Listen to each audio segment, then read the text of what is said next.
जय श्री राम, हर हर महादेव। आप सभी को मैं बताना चाहूँगा कि आपके इस श्री संकट मोचन हनुमान मंदिर किलौरा गुमटी रेलवे क्रॉसिंग के बगल गोंडा उत्तर प्रदेश में जो है श्री संगीतमय श्री राम कथा ज्ञान महायज्ञ का आयोजन किया जा रहा है।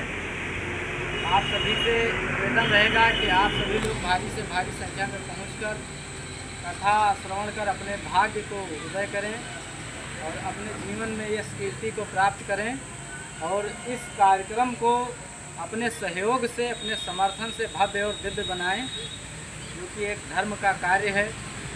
और हम लोग धार्मिक आदमी हैं तो हमको धार्मिक कार्यक्रम ऐसे करते रहना चाहिए। तो आप सभी से हाथ जोड़कर निवेदन रहेगा कि हमारे इस कार्यक्रम में ज़रूर शामिल हो, जो कि दिनांक 13 मई से कलश यात्रा समय सुबह 10 बजे कलश यात्रा निकाली जाएगी। तो आप सभी लोग कलश यात्रा में ज़रूर से ज़रूर शामिल हों। जय श्री राम, हर हर महादेव, जय हिंद, जय भारत।